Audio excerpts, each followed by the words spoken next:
Welcome. Warm welcome to you. If you are visiting, we're glad to have you with us. If you're here for the umpteenth time, we're also glad that you're able to be here as well. So we're here to worship God, and our call to worship comes from Psalm 100. And we can maybe stand while I read that psalm, and then we will immediately sing it afterwards. So can we stand, please? Shout for joy to the Lord, all the earth.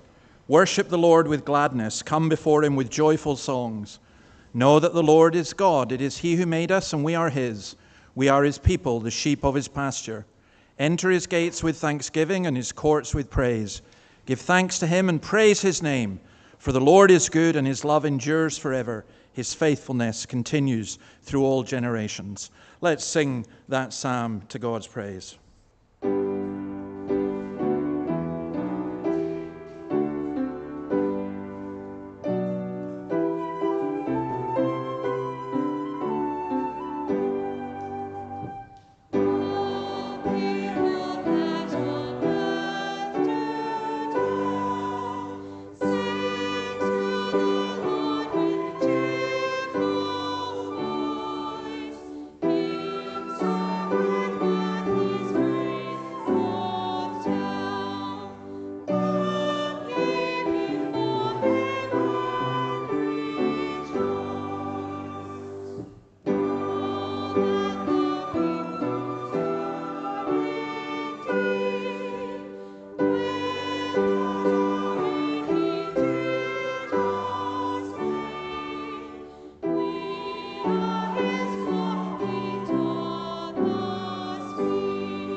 Please be seated, and let's come before God in prayer.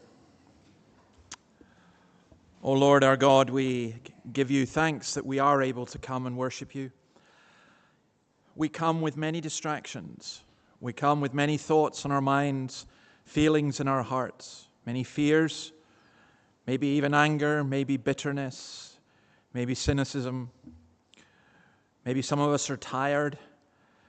O Lord, we pray that you would renew, that you would refresh, that you would grant us kindness and humility and graciousness, and that we would be willing to listen to what you have to say, that we'd be slow to speak and quick to listen, especially to your voice as we come before you. We pray for those who are unable to be with us, those who are ill. We thank you for Ian Stewart making a measure of recovery, and we pray your blessing on him as he watches this service, and others who cannot be here as well.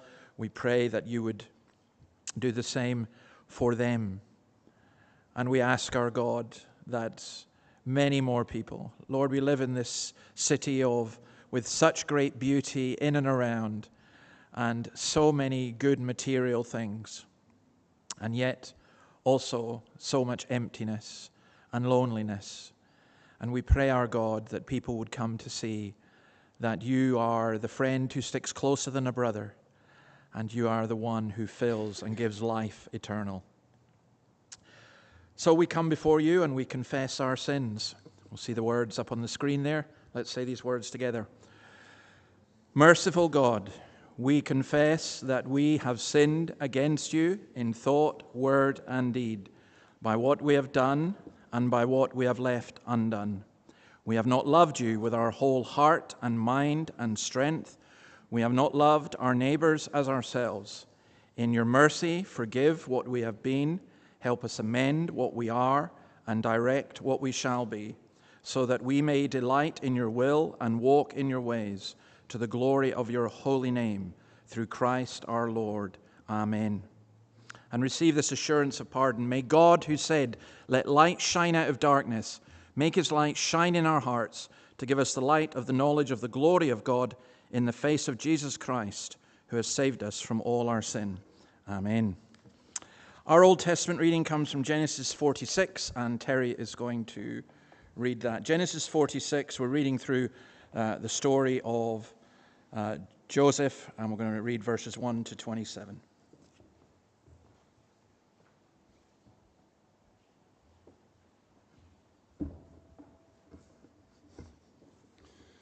Our Old Testament reading this morning, Genesis 46, 1 to 27.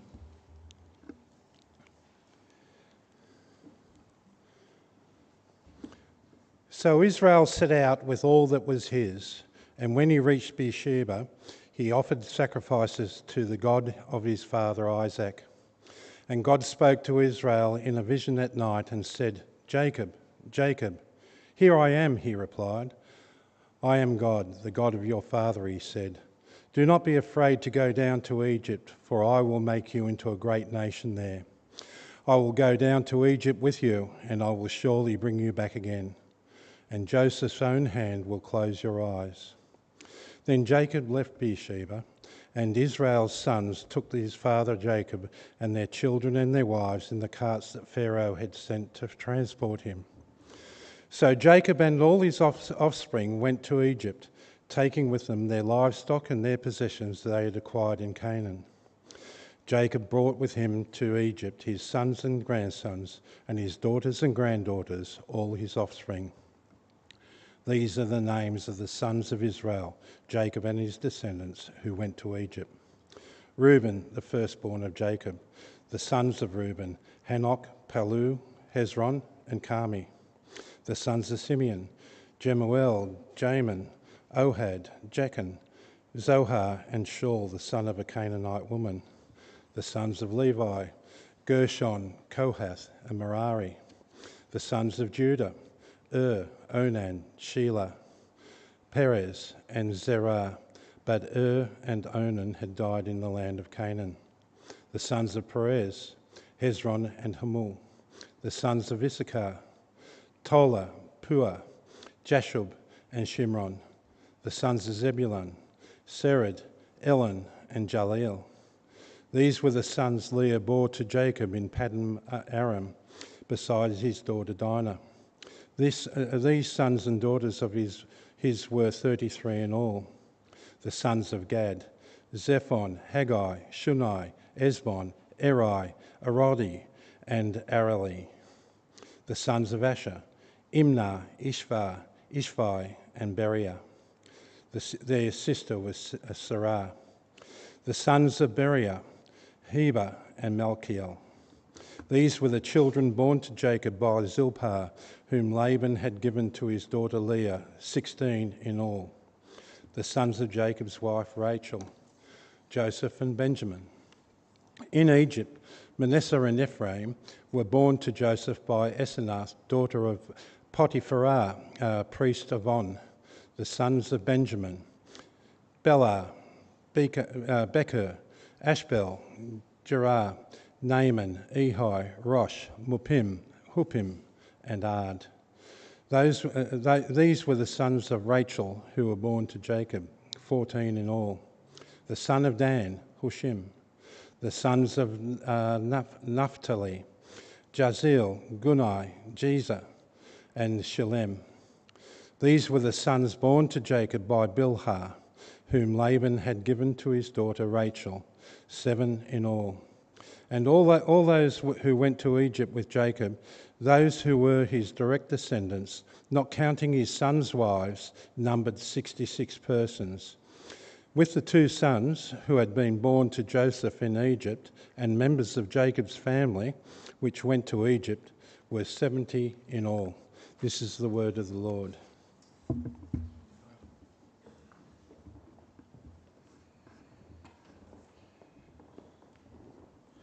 So when you look at a list of names like that, you think, well, why do we have all that recorded? And we live in a culture where most of us just think of a family as immediate and nuclear, and that's not the way that either in biblical society or most societies in the world up till now that's been the case. And it's really fascinating if you go and look at your heritage, just how quickly your family spreads. You know, I'm amazed that there were 66 people that came out of Israel to Egypt, and when the Israelites returned, there was 2 million. God blesses his people in many different ways. Okay, our country of the week is South Sudan. It's Turkey. Yeah, I don't know how we ended up with Turkey. Let's go back to Turkey, yeah, then. We did Turkey. Let's do Turkey.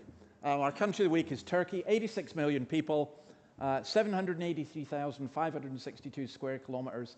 Tiny percentage Christian. I think I mentioned this last week as well, that there's enormous trouble there just now because the opposition leader has been put in banned from standing. There are 87,000 Turkish people in Australia. So we'll pray for Turkey again. It was my mistake that slide was up there, but let's just pray.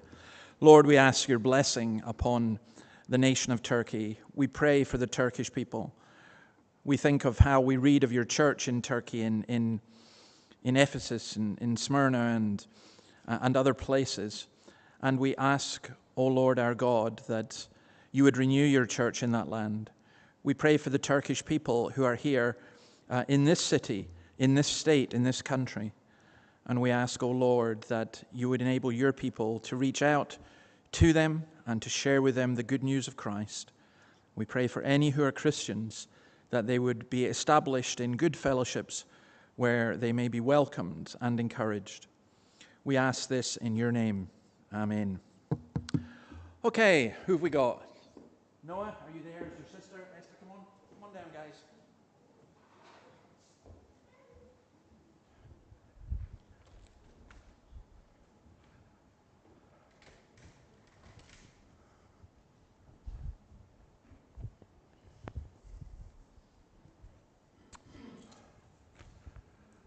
Look what I've got for you. The usual. Have a seat, though, because first of all, I want to talk to you. Oh.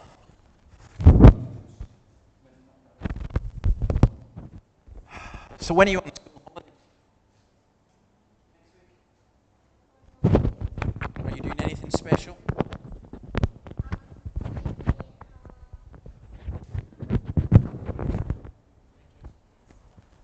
Okay. Vacation kids, you're going to do stuff like that. Esther, you look very happy today. You've got shoes, new shoes, are they? Oh, I see. Okay. Right, I've got a question for you. The question behind there is for the adults to look at in terms of the catechism. But what I want to think about, just one part of that question. Where's Jesus now? In heaven. In heaven, that's right. Do you know when he went to heaven? Ooh, that's interesting, isn't it? Because we know what happened. When he rose from the dead. Nearly, not quite, nearly. So he rose from the dead, and then he hung around for a while to go and see people. It's like he went and saw people so they could see he was alive. You meant that. I thought you might mean that. And then one time he was praying. It must have been the most amazing prayer meeting because they were praying and Jesus blessed his disciples. It means he wished God's blessing on them. And then he ascended up to heaven. Do you know how he did that? Do you know, Noah, how he did that? Do you think he went up in a spaceship? No, I don't think so either. He didn't go up in a spaceship.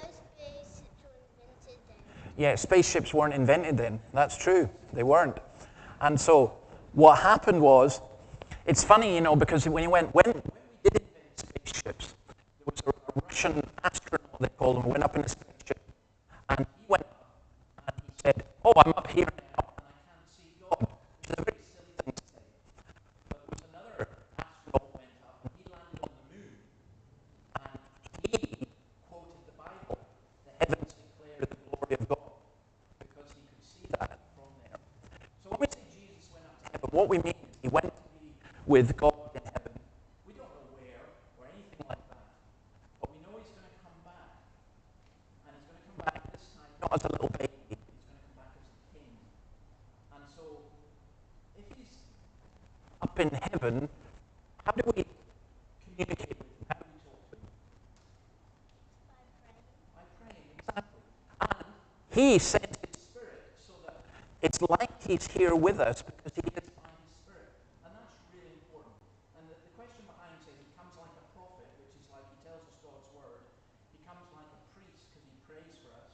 And he comes like a king because he protects us and guides us. And that's a wonderful thing. So, it's great to see you as always. We have a colouring sheet based on the sermon, Acts 17, and I want you to remember the whole sermon so you can tell me afterwards, okay? There you go, just like the adults do. There you go. Hang on, I need to give you one of these as well. This. There you are. Oh, you can't have both. Can I give one to your brother? Okay, there you go, guys. Good to see you.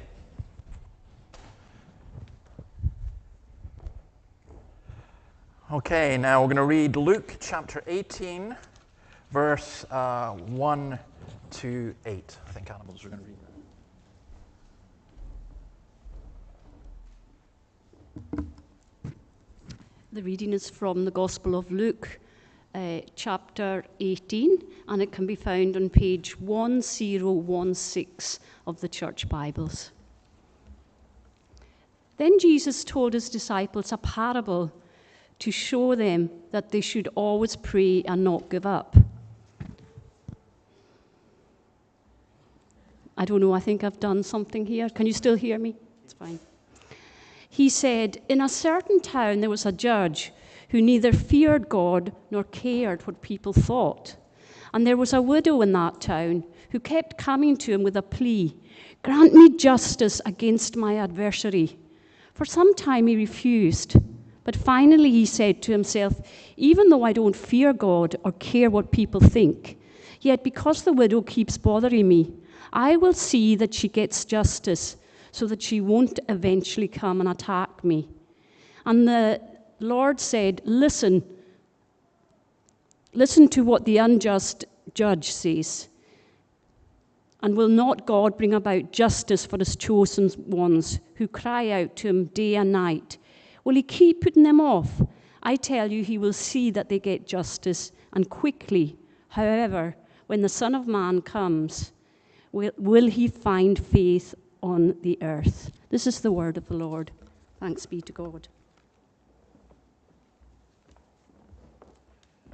So again, in that's an amazing passage because again, you've got this idea of Jesus saying, look, a judge will bring justice if people keep asking, but the Lord, he will bring justice to his people. We cry out to him, but will he find us crying out to him when he returns?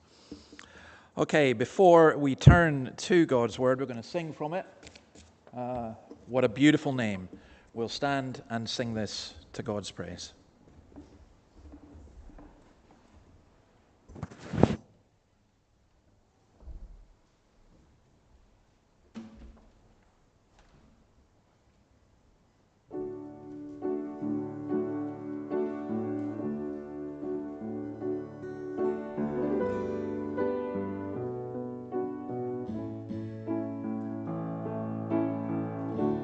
Where the word at the beginning.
Amen. Let's turn to God's Word. If you have a Bible in front of you, Acts chapter 17. Most of the words will appear on the screen as well. Now, as it happens in the providence of God, I'm going to be looking at this passage at St. Andrew's Church student dinner this coming Tuesday. And it's just, I find it, Acts 17, I find it just such an amazing passage. Last week we saw that the Scriptures could be trusted, and they're the ones that bring us to Christ. But how do we know Christ, and how do we know the real Christ? At the student lunch last week, a young Chinese woman asked, how do we know which religion to choose? Which was such an interesting and profound question, actually.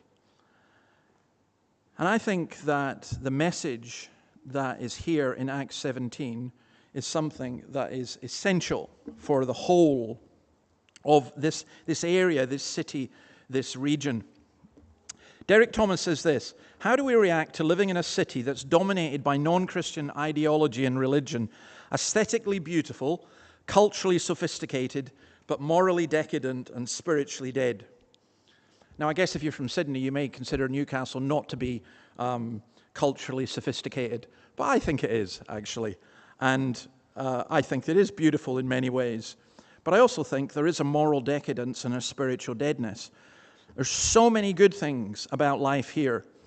You know, this morning, even just today, walking down to Dudley Beach and guys cycling past with their surfboards, you know, to go surfing at 6 a.m. What a great thing to be able to do. Other people was out yesterday afternoon and went for a swim at the baths, and the restaurants all along Merriweather absolutely crammed. So many good things to do. You go to the shopping centres, so many things. I look at things even culturally that are available. There's the Writers' Festival on this weekend. Got all these things, and a lot of people would just simply say, what do we need Jesus for? I was tempted today, because there was a whole bunch of surfers just standing ready to go in, and I was tempted to go up to them and say, look, when you're done, do you think you could do something a little bit more important and come to church? I just didn't have the nerve. Next time I hope I will. But I think Paul was faced with that situation in Athens. Now, Athens was a center of politics, religion, culture, and philosophy. It is arguably the birthplace of Western democracy, music, ethics, theater, and medicine. It only had 12,000 people, and actually it was suffering from depopulation at this time because people were moving to Corinth. Paul was here almost like on a kind of a break, because he was waiting for his companions who'd been in Thessalonica and in Berea, and he'd been sent there early just to protect himself. And he went to the synagogue, and he went to the marketplace. And then there was this dispute. Now, ignore the handsome young gentleman in that photograph, but that's where he spoke, literally. We know that that's exactly the spot where he spoke. And it's quite incredible to stand there. And the Areopagus and the temple, the Parthenon, is behind, and it's an incredible structure. And it really helps you understand what he's saying when you understand it and you go there. Now, he ends up having a discussion with two groups of people, Epicureans and Stoics. And most of us fit into one of these two philosophies because they are the philosophies largely very much of our culture. The Epicureans were based on atomic physics of Democritus. Please don't think that science just happened a couple of hundred years ago. Democritus was around in the years 341 to 270 BC. And they were essentially materialists. They were people who believed that the only things that really existed and mattered were material things, and you could explain everything materially.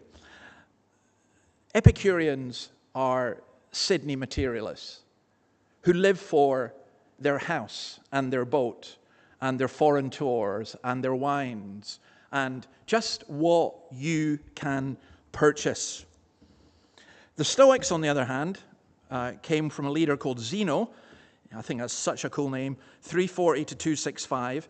And their idea was that there was reason within the universe, that the world was divine, but they were very fatalistic.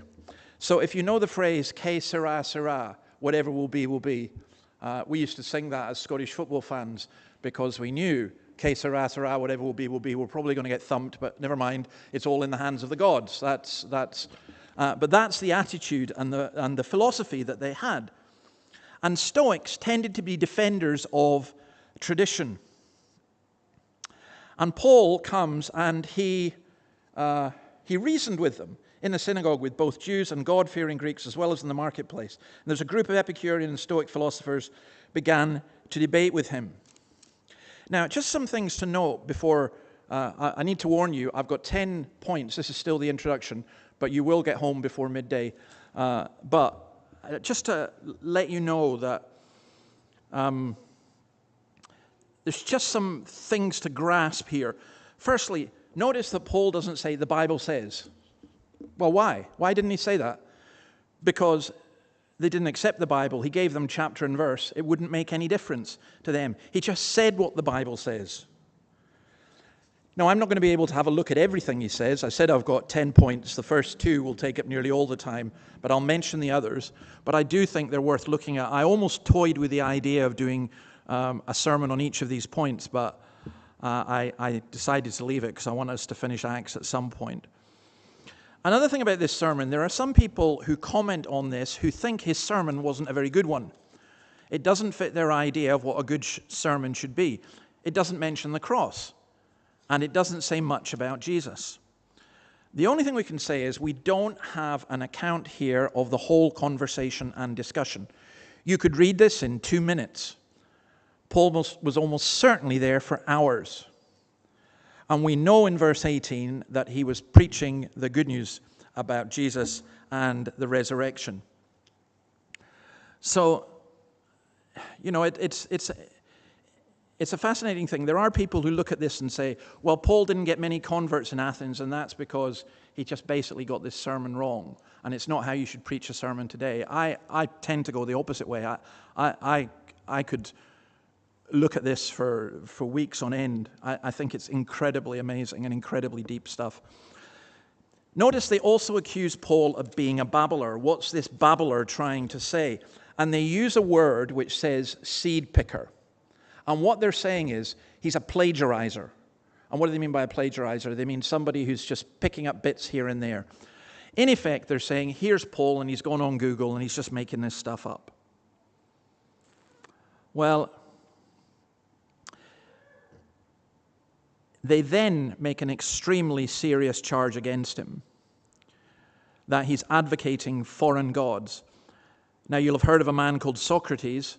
About 400 years before this, 450 years before this, Socrates was executed in this place by being forced to drink a cup of poisoned hemlock because of the very same charge. You're advocating foreign gods. They also misunderstood him. They thought he was speaking about 2 different gods, a man called Jesus and a goddess called Anastasia. Anastasia is a lovely name. It just simply means resurrection. And then let me just say something that John Stott says, that many people are rejecting our gospel today, not because they perceive it to be false, but they perceive it to be trivial. This is the very opposite of trivial. As I go through these things, you will see that these are very deep things. So, what does he say? And I'm going to say he says 10 things that point to Christ. He had observed their idols and gods, and he says, I'm going to tell you about this unknown God. And he's not, in a sense, I don't think in a sense he's condemning them. He's using what they've got, and he's pointing them, and we need to do that ourselves. So the first thing of this, verses 22 to 23, religion points to Christ.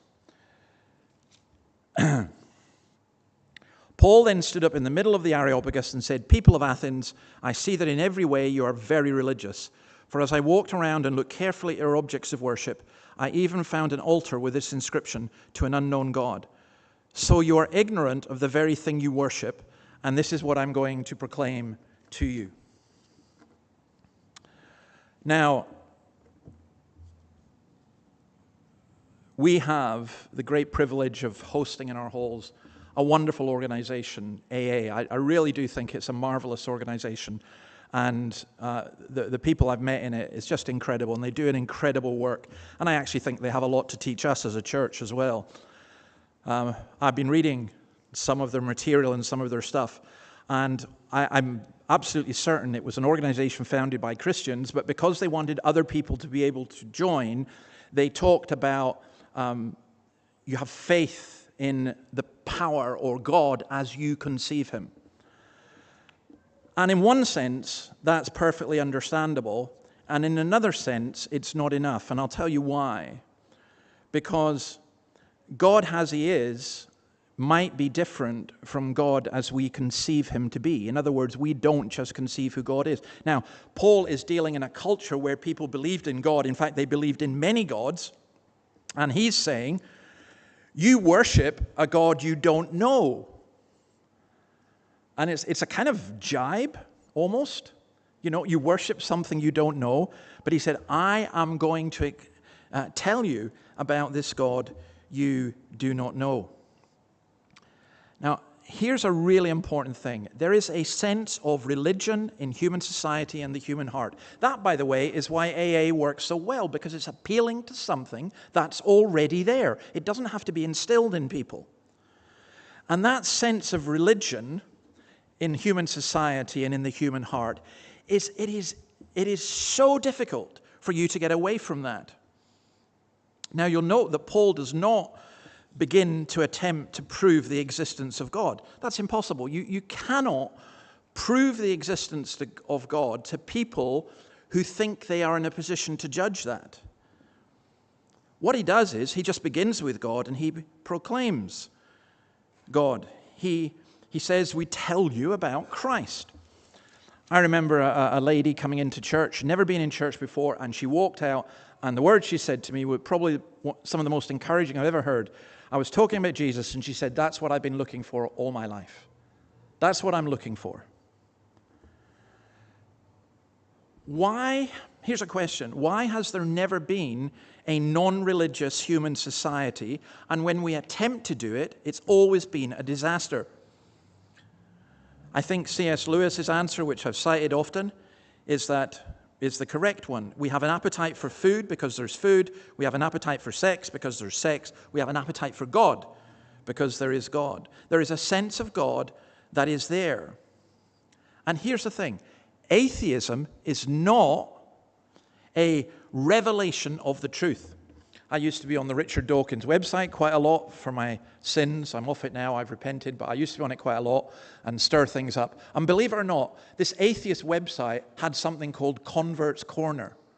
So if you converted from Christianity or Islam, but usually just Christianity, you joined Convert's Corner. And I just thought that was such a fascinating thing. It had testimonies and everything else.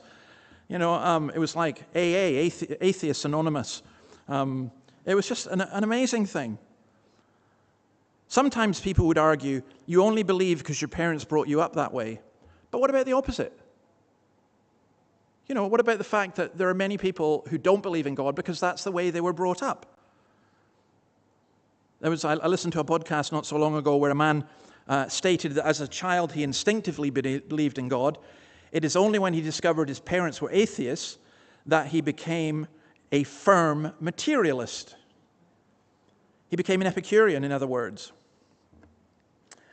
Even people who profess to be atheists, there's something within that niggles away. I remember a young man coming to a Bible study. I think it was like a Christianity Explored thing. And I asked everyone, you know, what their name was and why they were there. And this young man said, my name is so-and-so, and I'm here because I'm a backslidden atheist. And I went, whoa, what's a backslidden atheist? He said, I'm beginning to doubt my atheism. I was brought up as an atheist. Everyone in my society was an atheist, or at least agnostic. And now I'm beginning to think maybe there's something there. Another time I remember hearing the author James Robertson, who wrote just an amazing book called The Testimony of Gideon Mack. in which Gideon Mack, a pastor, a minister, meets the devil. And it's so well written that this woman stood up in the bookstore and she said, I don't believe, and I know you don't believe, but did Gideon Mack really meet the devil? Which is amazing conversation. And she then asked him, do you believe in God? And he said, no, I don't, but I often wonder if he's there. I look over my shoulder. I'm a Presbyterian atheist. I don't believe in God, but I look behind just in case. Well, in Paul's Athens, there were numerous religious statues. There was Apollos and Jupiter and Venus and Mercury and Diana, all the gods of Olympus. In that context, what Paul was to say was quite radical because the Greeks believed that there was a radical separation between matter and spirit, and no God could participate in matter and still be divine. But Paul comes and says God came down and became human and became flesh and blood. And that challenges their religion and it shatters their religion. Today, we might say we don't have false religion or idols. It's nonsense. This city is full of idols. And so is your heart. Calvin talks about the human heart being a factory of idols. And my heart is full of idols. It's so easy. I think the work of Tim Keller on this, if you read any of his books, he will keep referring to this about the idols that we have. And there are idols that stop us coming to Christ or stop us acknowledging who God is. And Paul comes and he challenges that. Religion, when we say that religion points to Christ, we're not saying that all religions are different paths to the same God. The most difficult question I was asked last week with the students was a young Muslim man from the Middle East who asked, why is Christianity right and Islam not? Well, how do you answer that without being offensive? And I was actually deeply encouraged by him. I thought he was a thoughtful and intelligent young man willing to listen. Paul challenges the view that all religions are different paths to the same God. I'm astounded at how many Presbyterian churches I've been in where there are people who fundamentally believe that. Oh, we like being Presbyterian because it's our culture or whatever, but we don't want to condemn other people who have a different view of God. All religions are... Well, I'm sorry. If you do that, you're condemning Paul and you're also condemning Christ, because that's not what Christ taught. Do you know that the early Christians were called atheists by the Greeks, by these very Greeks in Athens and elsewhere, because they didn't believe in all the different gods?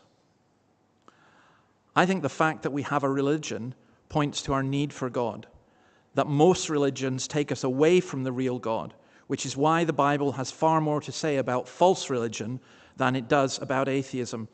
The number one reason, in my view, that people don't believe is because of false religion. And also, can I say this? People who profess Christianity, even Orthodox Christianity, and yet what they profess is not lived out in their lives, and they are hypocrites, and people look at that and go, well, if that's Christianity, I don't want it. And I completely understand and empathize with that point of view. Because I would say this, man's religions are his greatest crimes. Paul is standing in front of the Parthenon, their multi-billion-pound project, and he's saying, you've wasted your money because this is not where God is. He doesn't live in temples built by human hands. Second thing is, creation points to God. Romans 1:18. The wrath of God is being revealed from heaven against all the godlessness and wickedness of people who suppress the truth by their wickedness, since what may be known about God is plain to them, because God has made it plain to them. For since the creation of the world, God's invisible qualities, his eternal power and divine nature have been clearly seen, being understood from what has been made, so that people are without excuse. You stand on Dudley Beach, or take a beach of your choosing, at 6 o'clock in the morning with the sun rising and the waves crashing. And it's unbelievably stunning. And it tells you of the power of God, and it tells you of the glory of God. And again, I almost want to say to people, who? Who did this? Are you worshiping nature? Is this all an accident?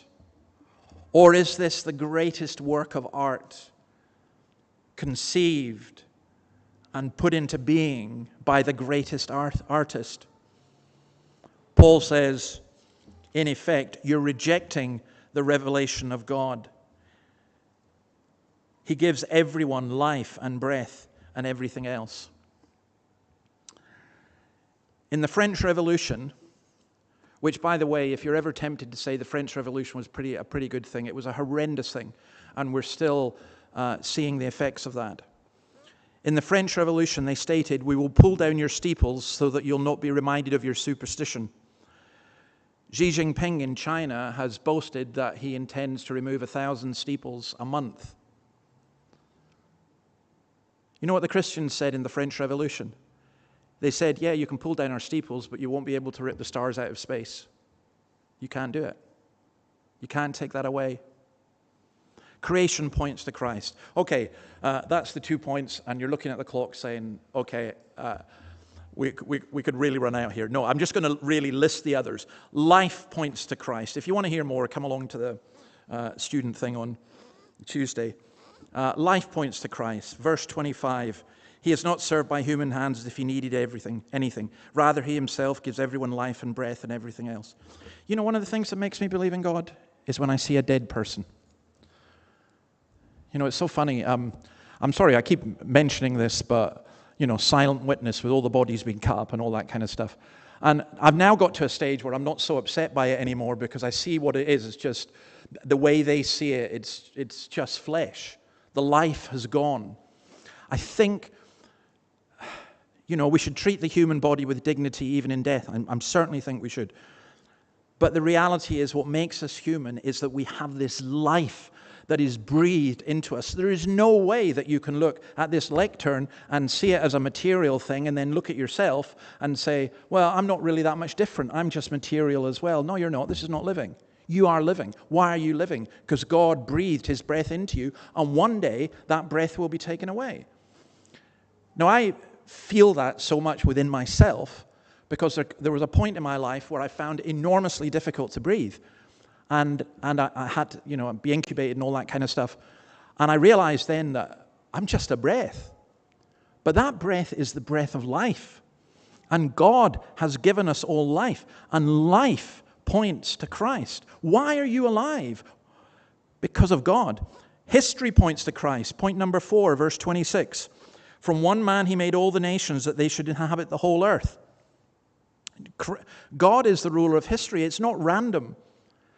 It's interesting, in Marxist historiography, you get the idea that human beings start here, and then we get to this stage, then we get to this stage, then we get to the next stage. And the whole idea is that humanity is a progression, and that history is heading towards an inevitable point, the dictatorship of the proletariat, and this wonderful nirvana society, which has never happened.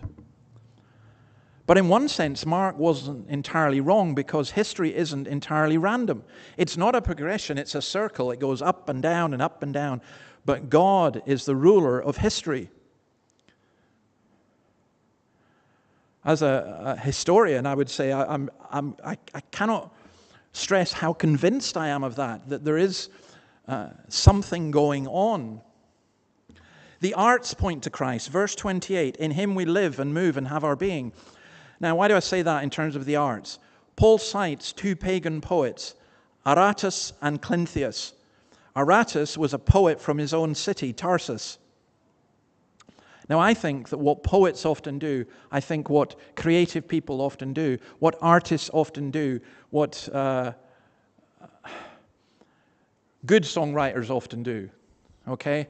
I'm excluding Beyonce at this point, but even Beyonce could get something, you know, but there's a truth that gets expressed. I mean, I often cite poets like Leonard Cohen and Bob Dylan is a poet because they point to something. Culture far too often leads us to worshiping ourselves, not the creator, but real art points us towards the artist. Music points us towards the ultimate musician. I do think that the arts point to Christ. It's why For many people, the most religious experience they have in today's world is to go into an art gallery and just to be stunned by it. Someone who comes to this congregation got bored this week and painted a replica of Van Gogh's stars. Just amazing, absolutely amazing. And I've actually seen the painting, the original painting, and you wonder, how could he have painted that and not known God? And then when you read about Van Gogh, you realize he did. You realize he went to Spurgeon's church in London and heard the gospel many times. You realize his father was a pastor. You realize he wrestled with demons in his own soul, trying to work out all of that. The arts point to Christ.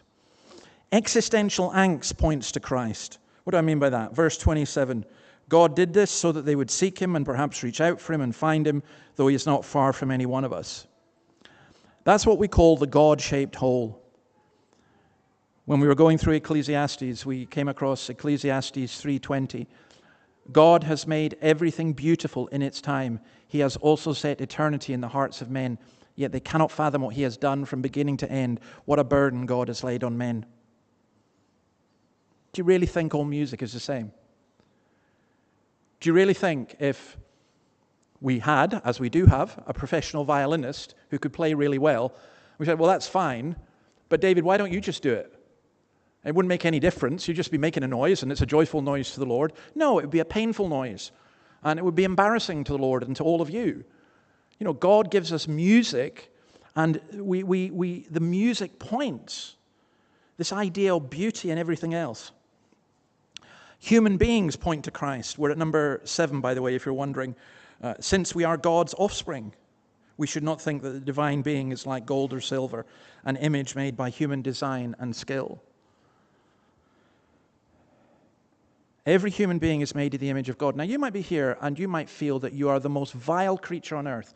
It doesn't matter. You're made in the image of God. It's why we can never look down on anyone. It's why we can't be racist. It's why we can't be misogynist. It's why we can't be classist and despise people who are not like us. Because every human being is made in the image of God. I feel very convicted about this because I met someone this week and I treated them in a way which was not reflecting the fact that they were made in the image of God. Every human being is made in the image of God. Sin points to Christ. Verse 30, in the past God overlooked such ignorance, but now he commands all people everywhere to repent. Why does sin point to Christ? Because sin tells us that we have gone away from a standard that God meant us to live. And listen, you have a very simple choice in this world. You can say, so there was a Palestinian activist this week who decided he would protest against Hamas. He's not condoning what Israel, he lives in Gaza. They stabbed him 150 times with a screwdriver. They killed him. I can't even begin to describe the rest of the stuff they did to him. Then they hung a sign round his neck and displayed him to the children and said, this is what happens when you go against Hamas. Well, the sin in that is awful. But sin is in lots of different ways. Pride is an awful sin. Greed is an awful sin. Lust is an awful sin. All of us have sin. And what that tells us is you can either say, well, it's the way human beings are, tough. Or you can say, it's not the way we're supposed to be, and there has to be a way back to God from the dark paths of sin. Justice points to Christ. Verse 31, he has set a day when he will judge the world with justice by the man he has appointed. Every child gets to a point in their life where they look and they say, that's not fair. Well, where do we get this idea of fairness? C.S. Lewis was converted through his argument against God, which said if there is a God, he's not fair. And the reason he was converted was, as he thought about it, he was a very intelligent man, and he worked out, hang on, where did I get the idea of fair? I could only have got the idea of fair in the same way I know a line is crooked because I've got a straight line to measure it by. So where's the straight line come from? And he said his own argument turned him away from his atheism and towards God. Justice points to God and to Christ. If you want to live in a world where someone can go and slaughter loads of people and then die in peace and nothing happens, that's not the world I want to live in. I don't think that's the world that exists.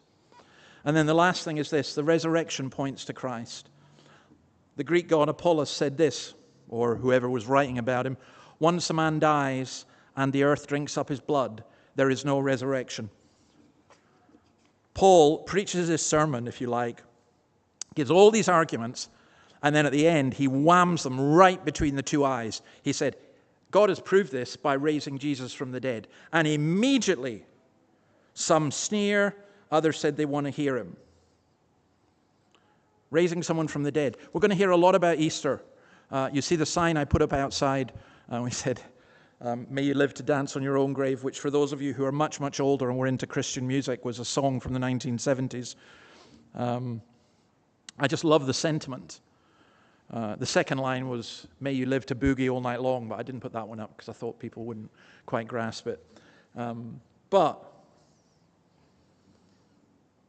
the resurrection, that's the proof that we offer. So, let me just summarize this. Without Christ, all these things are meaningless. There's a sense in which Paul comes in and says, look, you're right here, you're right here, you're right here, but you haven't gone far enough. Now, let's go the next step. For non-Christian, what's really quite disturbing is Paul's exclusivity. It's Christ or nothing. Some mocked, some said, let's hear more, because it takes time to work these things out. One of the old Puritans, I can't remember which one, but it's such a typical Puritan thing, said, some trees require several blows to be brought down. Some believed. Not many. But amazing, now there were real Christians in the cultural capital of the world. Dionysius was a member of the Areopagus. Eusebius says he became the first bishop of Athens. And again, the pattern in the New Testament church. Damaris, a prominent woman, became a believer. So let me summarize all of this. Can we go on to the last slide? Rivers of tears run down from my eyes because your law is not obeyed. How do we react to living in a city that is dominated by non-Christian ideology and religion?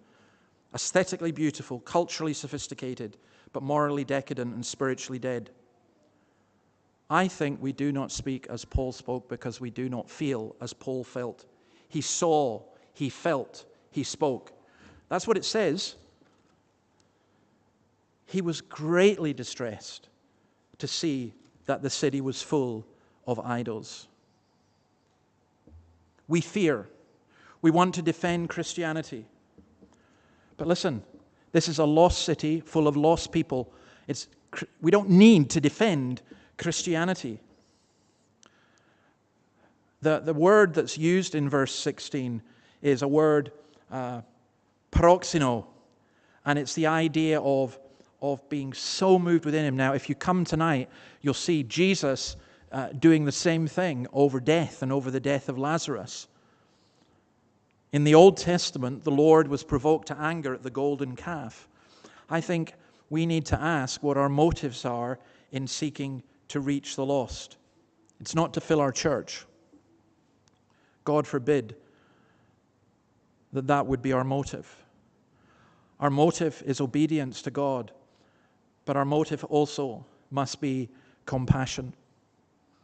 D.L. Moody in Sauchiehall Street in Glasgow, still to me, and when I read this, I've never ever forgotten it, and it still stands to me that he stood in a doorway as tens of thousands of people walked past, and he just wept because he saw the people as sheep without a shepherd. Rivers of tears run from my eyes because your law is not obeyed. And Paul didn't just weep, he did something. He shared the good news. He used the Socratean method in Athens, which was great, question and answer. He could speak to the religious in the synagogue, to passers-by in the city square, and to philosophers in the council. Church, cafe, and college.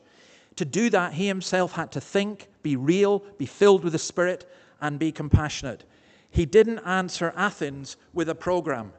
Come to me and come to our church, and we will give you this program that tells you. He went right to the heart of the matter, and he sat with people and discussed with people and talked with people. He didn't ask people questions about stuff they didn't know. He started where they were and showed them where they were going and offered them what they were looking for. And that's what we need to do. I think lots of Christians, the reason we don't share or evangelize is we just don't have the confidence. No, I don't mean confidence in ourselves even. I just mean confidence in the gospel. And I think I haven't got anything else. And if I can refer back to last Tuesday again, I was greatly encouraged by that. Because in that meeting, I had a Middle East Muslim, I had a Chinese atheist, I had a German agnostic, and who was the other one? Oh, yeah, a Kuwaiti, I presume Muslim, all saying, this makes sense.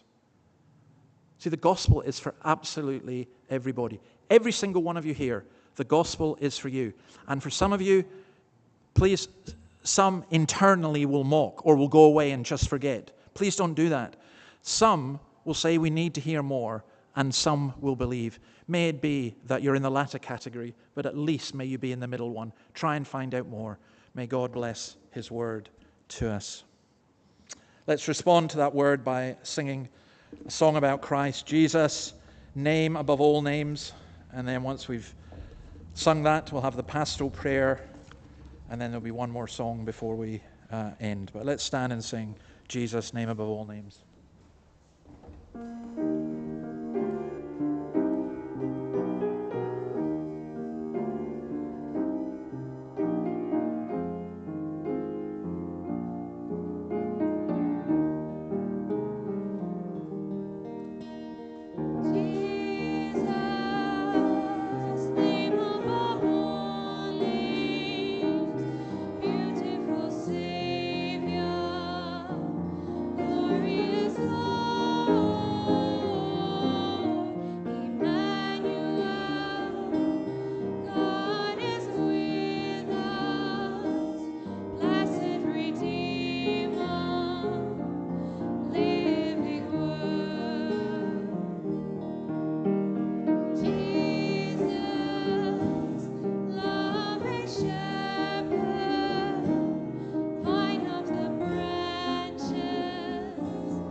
Seat.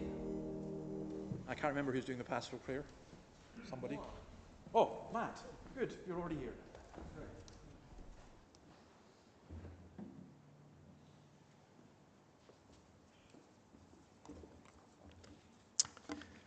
Morning, everyone.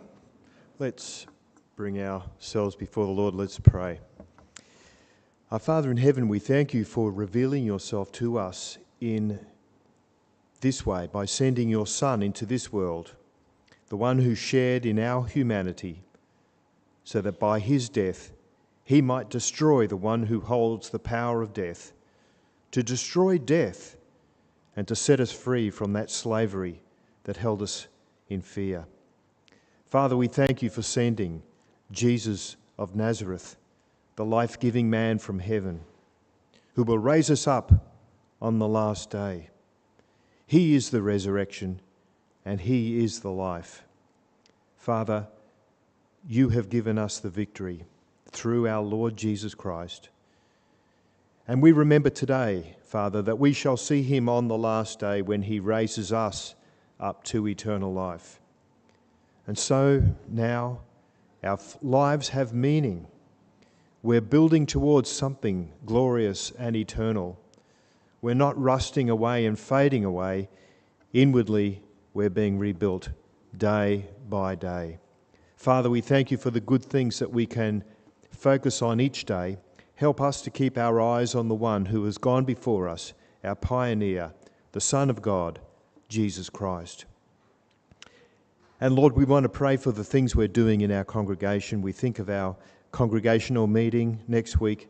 We pray that you would bless the meeting and bless us with good ideas and a future that sees us growing and that sees the lost discovering that Jesus is the answer. Father, bless all of our groups that meet together during the weeks. We think of the prayer and praise group. We think of the Bible studies. We think of everything we do here. May it be pointing us all towards faith in the Lord Jesus. Father, we think of the Easter Fun Day coming up. We pray that you'd bless that activity with enough workers to do the work. Father, bless those who are designing things for the kids to do to keep them creative and enjoying the day. And may it all lead towards them having a deeper understanding of the coming of Jesus Christ, who died on the cross and then rose again, swallowing up death forever. And Father, bless our Easter services as they come in 2 weeks' time. May we all be reminded again of that sacrifice of atonement that took place on that day 2,000 years ago, that Jesus was rejected, spat upon, abused, and then crucified. And in that place, he bore our sin. He took our curse upon himself. He paid the price, and so we have been set free. And that he rose again, so that we need only look into heaven to see the one who is coming back to take us to be where he is. And so we pray, come Lord Jesus, bring us into your eternal kingdom. Bring the last day, we pray, and bring your justice upon this earth. And these prayers we bring in your name. Amen.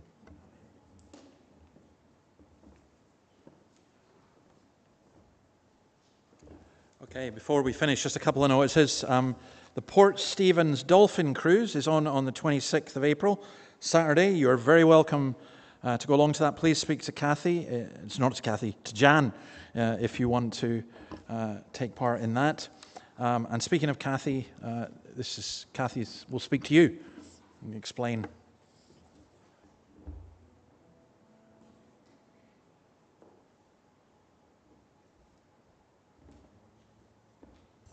Oh, good morning, everyone. Nice to see you today.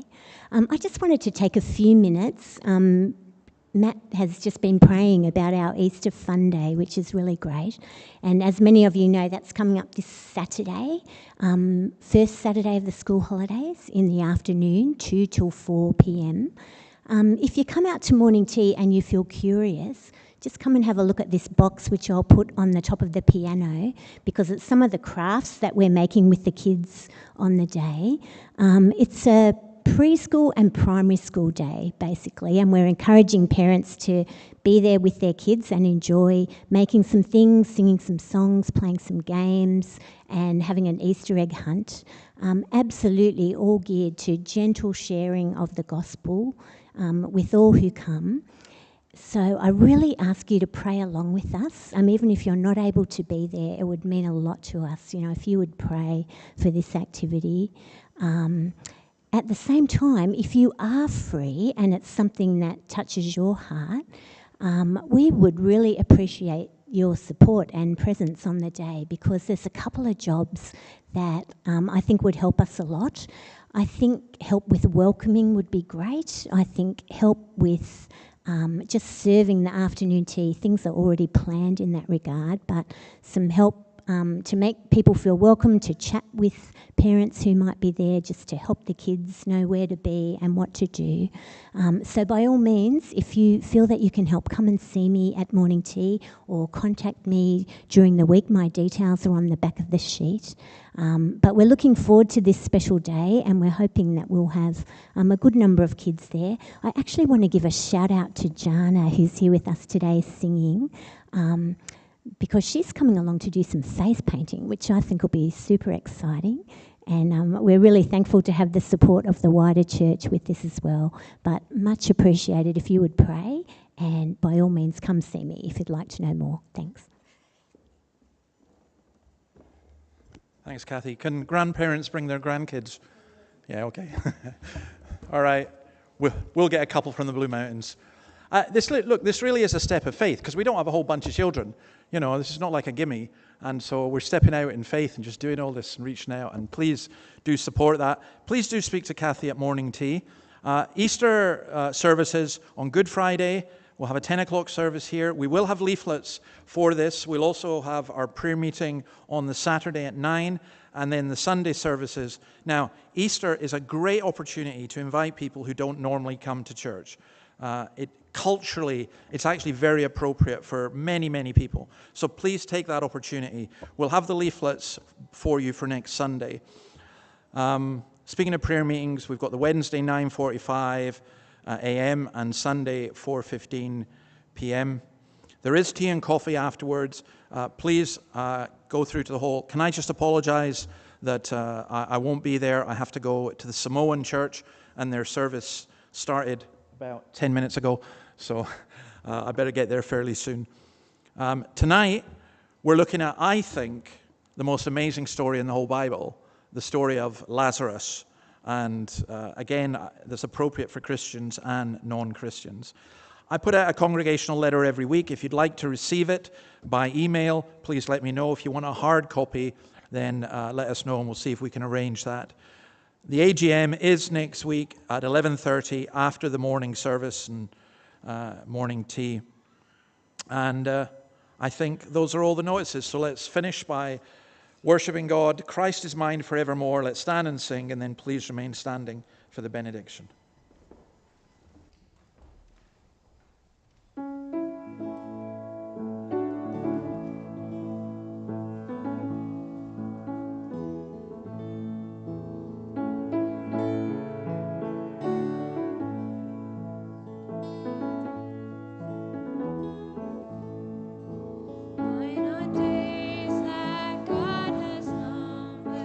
I was made to walk with him.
And now may the Lord send you help from his sanctuary and grant you support from on high. May grace and peace be to you from the God who gave himself for our sins to rescue us from this present evil age. Amen. Amen. Please do feel free to wander through.